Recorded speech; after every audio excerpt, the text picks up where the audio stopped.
Bienvenue dans ce nouveau décryptage. Aujourd'hui, on plonge au cœur des intrigues de l'Institut Auguste Armand, là où les carrières, les amours et les secrets sont vraiment sur le point de basculer. Alors, accrochez-vous parce que ça s'annonce intense. Au programme, on va décortiquer 3 histoires qui s'entremêlent de façon assez explosive. D'abord, une accusation de vol qui pourrait bien tout détruire pour un de nos personnages. Ensuite, une confession amoureuse, mais alors complètement à contre-courant. Et pour finir, une révélation qui pourrait enfin démasquer un dangereux maître chanteur. Allez, on commence tout de suite avec Milan. Sa formation en hôtellerie à l'hôtel Jourdain est en train de virer au cauchemar, mais un vrai de vrai. La pression que l'y met Andrea Jourdain, qui, on le sait, ne le supporte pas, est en train de transformer l'hôtel en une véritable cocotte minute. Et comme si ça ne suffisait pas, Milan se sent complètement abandonné par Anaïs. Il lui en veut de ne pas le défendre, alors qu'elle, de son côté, est coincée. Elle estime qu'elle ne peut pas utiliser sa position de directrice, d'autant que les Jourdain ne sont même pas au courant de leur relation. C'est le dilemme classique entre le pro et le perso. Et c'est là que tout s'enchaîne et que la situation dégénère complètement. Ça part d'un truc absurde, une cliente qui se plaint d'un seul moustique. Mais ça se transforme vite en humiliation publique quand Andrea force Milan à le chasser lui-même. Et puis, l'humiliation devient une accusation de vol, super grave. La cliente revient, bague disparue, et pointe Milan du doigt. Poussé à bout, filmé, insulté de racailles, Milan craque, il explose, et sa réaction, même si on peut la comprendre, est enregistrée. Et ça, c'est juste une catastrophe pour lui. La cliente finit avec cette menace qui sonne comme une sentence, avec une plainte pour vol qui lui pend au nez et cette vidéo de son altercation, l'avenir de Milan à l'hôtel et même à l'institut semble plus que jamais compromis. Bon, pendant que Milan est en pleine tempête, une autre relation est mise à l'épreuve, mais d'une manière radicalement différente. On parle de Gaspard et Maya.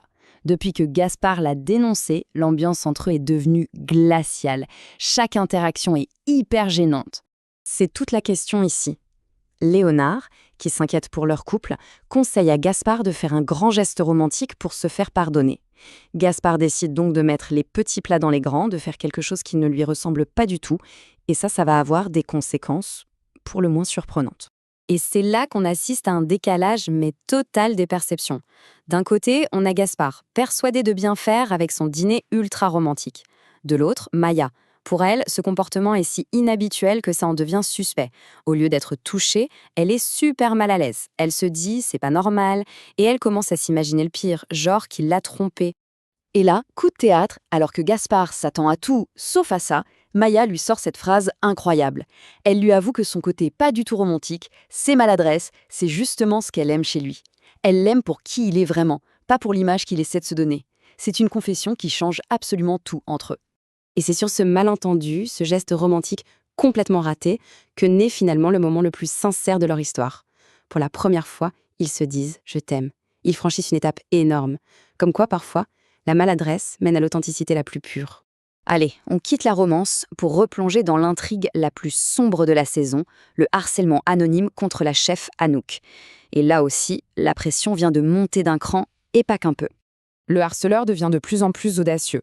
L'article sur son ancien second, glissé dans les menus, c'est une attaque psychologique dévastatrice qui l'a fait craquer en plein milieu du service. Et le SMS, c'est un ultimatum, pur et simple. Anouk est au bord du gouffre, sa paranoïa explose et elle finit par hurler sur sa propre brigade. L'enquête piétine, on ne va pas se mentir. Mais parfois, la solution se cache là où on s'y attend le moins, en l'occurrence pendant un simple verre entre amis. Fleur, qui a un petit faible pour Lionel, se retrouve à boire un coup avec lui, sa copine Juliette et Joséphine. Et une conversation a priori banale va tout changer. Et voilà l'info capitale. Au détour de la conversation, Lionel mentionne que Juliette vient d'un tout petit village breton, Plouz-et-Lambre. Ce nom, il fait immédiatement tilt dans la tête de Fleur. Pourquoi ? Parce qu'elle a lu l'article sur Jean, le second Anouk. Et il venait précisément du même endroit. C'est la question qui tue. La probabilité que 2 personnes au cœur de cette affaire viennent du même tout petit village perdu, elle est quasiment nulle. Pour Fleur et Joséphine, le doute n'est plus permis. D'un coup, tous les soupçons convergent vers une seule et même personne, Juliette. On arrive à la fin de notre analyse et on se retrouve avec chaque intrigue qui nous laisse sur un suspense absolument insoutenable. Autant dire que la scène est prête pour des confrontations qui s'annoncent mémorables. Pour Milan, la situation est plus que critique. Entre l'accusation de vol et la vidéo qui tourne, son renvoi de l'hôtel semble presque inévitable.